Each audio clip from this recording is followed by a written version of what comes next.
আমি আব্দুল্লাহ আল হাদি, চেয়ারম্যান ৫ নং লক্ষ্মীটারি ইউনিয়ন পরিষদ, গঙ্গাচড়া, রংপুর, এবং ব্যারিস্টার মঞ্জুম আলীর প্রতিনিধি হিসাবে কথা বলতেছি।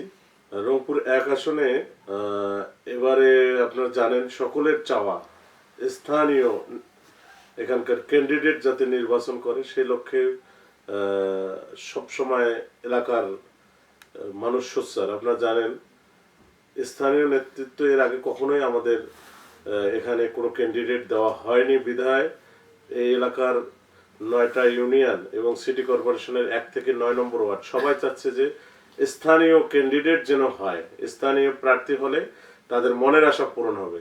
এর আগে যারাই এখানে এমপি ছিলেন তারাই বাইরে থেকে এসে নির্বাচন করেছেন, যার কারণে আপনারা দেখেছেন গত ২৪-এর যে নির্বাচন হয়েছিল সেই নির্বাচনে লাঙ্গল মার্কা পেয়েছিল ১০,০০০ ভোট এবং একটা উপজেলার ভোট হয়েছিল ২৪ সালে, সেটা তো দেখেছেন।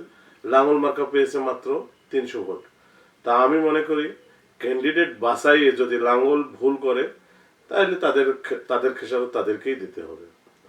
এই জন্য আমি চাচ্ছি যারাই আগামীতে এখানে ভোট করুক যে দলেরই থেকে ভোট করুক, তারা যেন সকল চিন্তা ভাবনা যে আমরা চাই জনগণকে সম্পৃক্ত করে যদি আমরা নির্বাচন যত বেশি ক্যান্ডিডেট হবে আমি মনে করি তত ভোট কাস্ট হবে এবং ভোটার সংখ্যাও বাড়বে।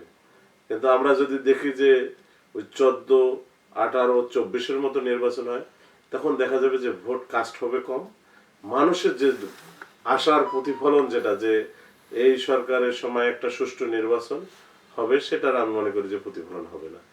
তাই আমাদের সকলের চাওয়া হওয়া উচিত যত বেশি ক্যান্ডিডেট হবে তত নির্বাচনে তত মানুষ ভোট দিতে যাবে এবং নির্বাচনটা সুষ্ঠু হবে বলে মনে করি আমি।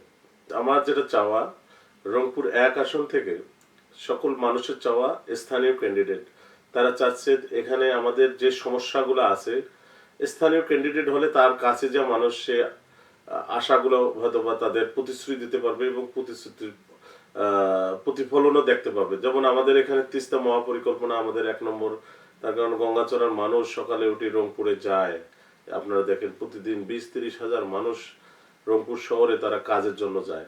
তাই এটা আমাদের জন্য দুঃখের বিষয়। দীর্ঘদিন ধরে যারা এখানে রাজনীতি করে আসছে তারা এই বিষয়গুলো কখনো আলোচনায় নিয়ে আসেনি।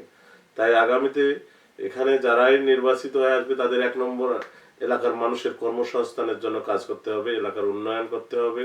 তিস্তা নদীর শাসন, আমাদের মেইন সমস্যা হলো তিস্তার শাসন। বিশেষ করে আমাদের 9টা ইউনিয়নের 7টা ইউনিয়নে তিস্তা ঘেঁষা। এই 7টা ইউনিয়নের মধ্যে 3টে ইউনিয়নের মাঝামাঝি কিন্তু তিস্তা নদী চলে গেছে।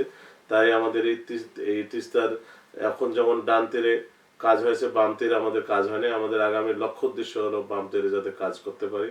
সেই লক্ষ্যে আমি আমাদের মাননীয় জাতীয় পার্টির চেয়ারম্যান মহোদয় এবং আমাদের মহাসচিব মহোদয়ের কাছে আমার একটাই চাওয়া, সেটা হলো আগামীতে নমিনেশন দেওয়ার ব্যাপারে যেন এলাকার যেটা চাওয়া পাওয়াকে প্রাধান্য দেওয়া হয় এবং এলাকার মানুষ কাকে ক্যান্ডিডেট হিসেবে চাচ্ছে সেটাকে যেন তাদের মূল্যায়ন করা হয়।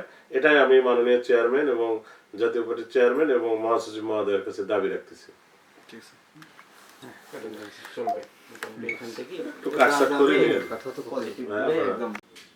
আপনারা জানেন ত্রয়োদশ সংসদ নির্বাচন, এই নির্বাচনে আমরা কয়েকদিন আগে দেখলাম যে আমাদের ইনকলাব মঞ্চের সভাপতি শরীফ ওসমান হাদি সাহেবকে গুলি করে আহত করা হয়েছে। তিনি অলরেডি সিঙ্গাপুরে গেছেন। তা আমাদের অলরেডি সারা বাংলাদেশের যত ক্যান্ডিডেট আছে সকলেই আসলে আমি মনে করি আতঙ্কের মধ্যে আছে এই বিষয়গুলা। তাই আমরা চাই যে সারা বাংলাদেশের যত ক্যান্ডিডেট আছে তাদের নিরাপত্তার বিষয়টা সরকার মাথায় রাখবে।